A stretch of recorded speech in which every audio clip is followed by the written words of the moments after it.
Education টিকে এছাম চেনেলৰ সকলোকে স্বাগতম জনাইছোঁ। আৰু বন্ধুসকল বহুত ইম্পৰ্টেণ্ট, যিহেতু আপোনালোকে গমেই পাইছে যে ITR অনলাইন প্ৰচেছ চলি আছে, মানে ৰেজিষ্ট্ৰেশ্যন প্ৰচেছটো। এতিয়া এই ৰেজিষ্ট্ৰেশ্যন প্ৰচেছ ফিনিছ হোৱাৰ লগে লগে মানে ৰেজিষ্ট্ৰেশ্যনৰ প্ৰচেছৰ লগে লগে ভেৰিফিকেশ্যন প্ৰচেছটোও চলি আছে বাৰু। আপোনালোকে ITRত যাই কিনে নিজৰ ডকুমেণ্টছবোৰ লৈ কিনে ভেৰিফাইড কৰি আহিব।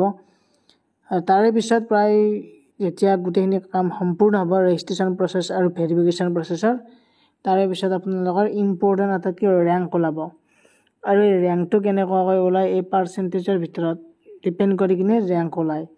মানে আপোনালোকৰ HSLCৰ পাৰ্চেণ্টেজ চাই কিনে ৰেংকটো ওলায়। আৰু এতিয়া ৰেংক ওলাব বুলি কওঁতে ৰেংকটো 1ৰ পৰাই থাকিব। 1ৰ পৰা এনেকুৱাকৈ যিমান কেণ্ডিডেটছে এপ্লাই কৰে গোটেইবোৰৰ ৰেংক আহি যাব। যদি আটাইতকৈ বেছি পাৰ্চেণ্টেজ থাকে তেনেহ'লে 1 number rank, 2 number rank, 3 number rank সেনেকৈ থাকিব।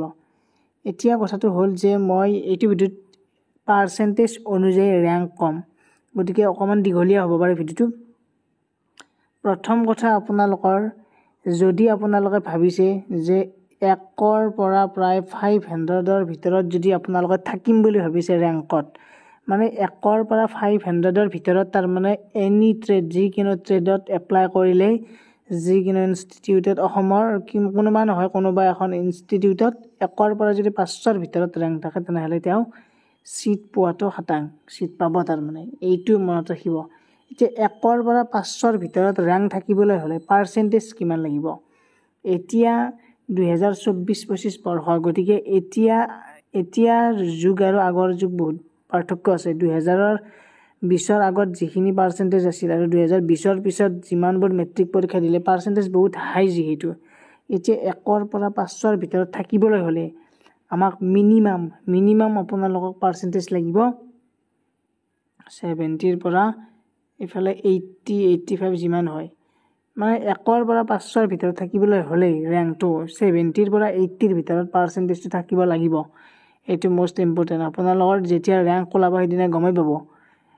আৰু এটা ইম্পৰ্টেণ্ট কথা এইটো হ'ল যে ৰেংকটো 10,000 মানলৈকে থাকিব ৰেংক, কাৰণ কিমান কেণ্ডিডেটছে এপ্লাই কৰিছে, বহুতে কৰিছেতো। আৰু এতিয়া যদি 500ৰ পৰা যদি 1500 মানৰ ভিতৰত ৰেংক থাকে, যিখিনি কেণ্ডিডেটছ 500ৰ পৰা 1500 এইখিনিৰ ভিতৰত থকা কেণ্ডিডেটছখিনিও মানে ফাৰ্ষ্ট কাউন্সিলিঙত নাপাব পাৰে, কাৰণ বহুকেইটা কাউন্সিলিঙত হ'বতো। কিন্তু 1ৰ পৰা 500ৰ ভিতৰৰখিনি ফাৰ্ষ্ট কাউন্সিলিঙতে পাব। কিন্তু 500ৰ পৰা 1500ৰ ভিতৰত থকাখিনি থাৰ্ড কাউন্সিলিঙত পাই যাব। 500ৰ পৰা 1500 মানৰ ভিতৰত যদি ৰেংক থাকে, আৰু এই 500ৰ পৰা 1500 ভিতৰত ৰেংক থাকিবলৈ হ'লে তেওঁৰ পাৰ্চেণ্টেজ লাগিব প্ৰায় 65ৰ ওপৰত লাগিব। 65ৰ ওপৰত মাষ্ট বি লাগিবই তাৰমানে 500ৰ পৰা 1500ৰ ভিতৰত যদি থাকিব বিচাৰে ৰেংক।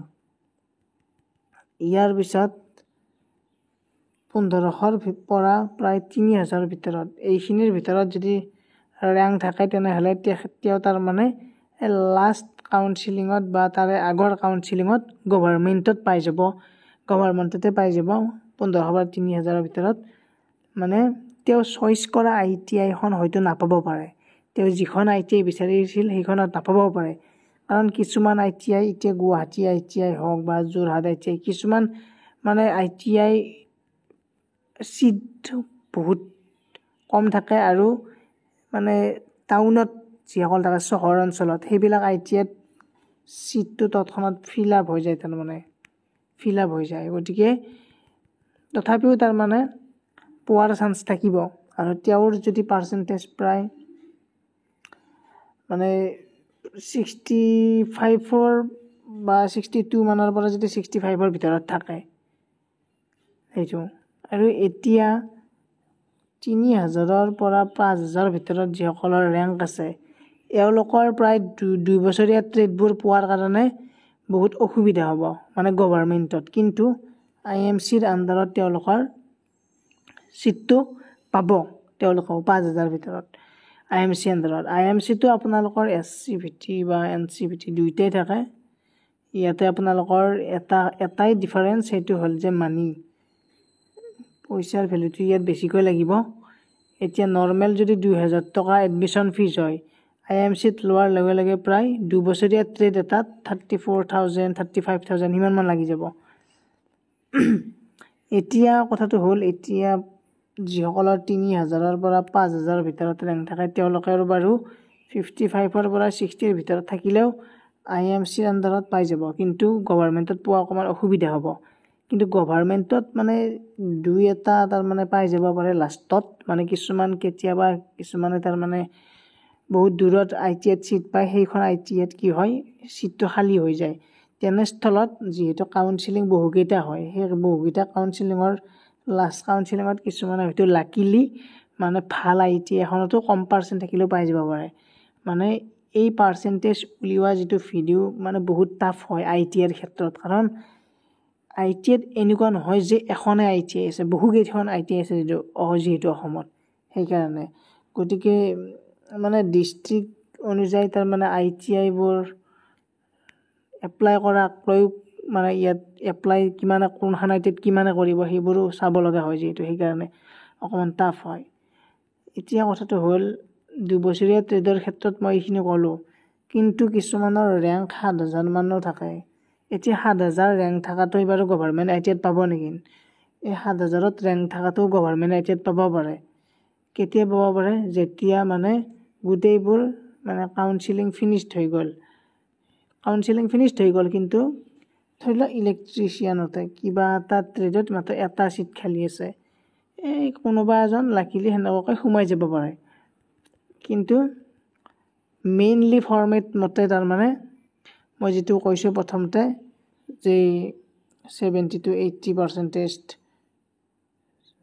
তাৰপিছত 70 to 75 তাৰপিছত 65 to 70 ইমানখিনি যিখিনি পাৰ্চেন্টেজ এইবোৰ হৈছে তাৰ মানে ক্যাটাগৰী ওয়াইজ ভগাই লোৱা হৈছে এতিয়া 90%ৰ ক্যান্ডিডেটছু তাৰ মানে ক'ত থাকিব ইয়াত থাকিব 90%ৰ মানে যিসকল 90% থাকিব তেওঁৰো কিন্তু